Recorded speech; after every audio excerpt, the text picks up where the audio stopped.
उसके भीतर ज्ञान भक्ति वैराग्य का जब उदय हो जाता है तो परिपश्यत्युदासीनम प्रकृतिम चहतौजसम, जब उदासीन भाव से वो संसार को देखता है, प्रकृति को देखता है, तो प्रकृति उसके सामने शक्तिहीन हो जाती है, ओजहीन हो जाती है।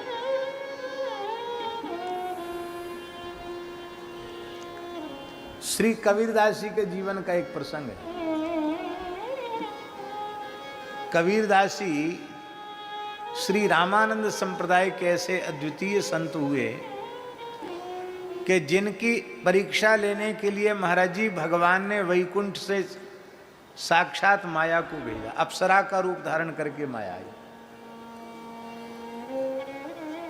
कलयुग में अप्सराओं को भेजने वाले इतिहास बहुत कम है महात्माओं के पास, क्योंकि अब तो इतनी मन की दुर्दशा है कि अप्सरा भेजने की आवश्यकता ही नहीं है।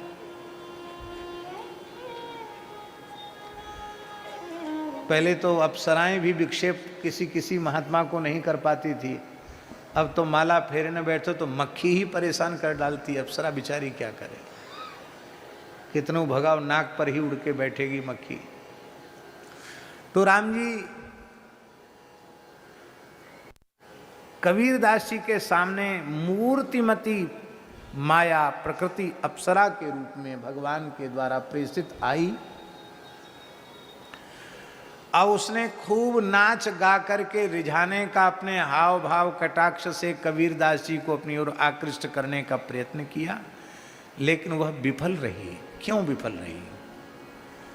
उसका एक ही उत्तर है भक्तमाली जी, परिपश्यत्युदासीनम प्रकृतिम चहतौजसम।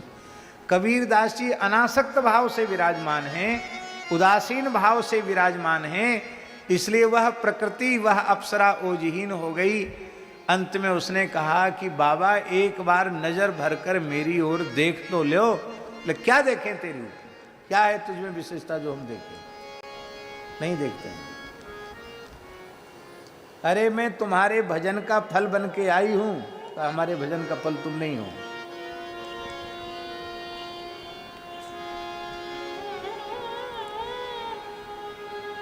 क्या चाहती हो? बस आप हमको अंगीकार करो, यही चाहती हूं। तो महाराज जी कबीरदास जी ने कहा, एक न्यात तू माए लगत है, एक न्यात तू मौसी। एक नाते से तू मेरी मां लगती है और दूसरे नाते से तू मेरी मौसी लगती है। तो बता मैं कैसे तुझे अंगीकार कर सकता हूं? मां कैसे लगती हूं? बोले साधु को विद्या समस्ता स्तव देवी भेदा स्त्रिय समस्ता सकला जगत सु तो यही कया पूरित मुंबई तत्काते स्तुति स्तव्य परा परोक्ति। भगवती जगत जननी श्री जानकी जी के रूप में ही नारी मात्र का दर्शन करना चाहिए। इस दृष्टि से हम साधु हैं और तुम देवी के स्वरूप में हो, तो माता ही हो मेरी, इसलिए मैं माता मानकर तुम्हें प्रणाम करता हूँ। अरे मैं अप्सरा हूं, किसी की तुम्हारी मां नहीं हूं। तो मां नहीं हो तो मौसी हो।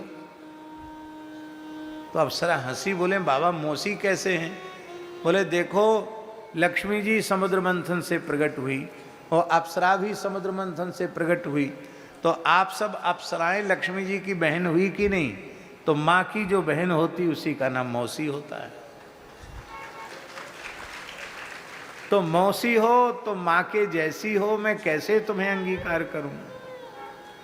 बोली मैं अप्सरा हूं, न मां हूं न मौसी हूं। तो श्री कबीरदास जी ने कहा, स्वर्ग लोक काउ टोट पर्यो है, तू मोते उर्जन आई। स्वर्ग के देवता मर गए जो मेरे पास चली आई, तू जा भाग यहां से।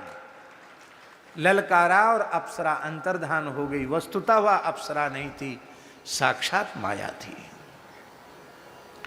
और कबीरदास जी के चरित्र में आता है कि इसके बाद कबीरदास जी के सामने भगवान चतुर्भुज रूप में प्रकट हुए और कहा, इस कराल कलिकाल में तुम मेरी माया के स्पर्श से सर्वथा विमुक्त हो। मेरी माया तुम्हारे ऊपर प्रभाव नहीं डाल सकी। यही अर्थ है परिपश्यत्युदासीनम प्रकृतिम चहतौजसम। उदासीन भाव से जब प्रकृति को देखता है तो वह फिर उसे बांधने में समर्थ नहीं होती है। प्रकृति है जड़ और हम हैं चेतन, फिर कैसे हम बंधन में आ गए। गोस्वामी जी के शब्दों में, जड़ चेतन ही ग्रंथि परि गए, जड़ चेतन ही ग्रंथि परि गए, यद्यपि मृषा छूटत कठिनई, यद्यपि मृषा छूटत कठिनई। इसलिए हे माता जी, अंतिम बात यह है कि न युज्यमानया भक्त्या भगवान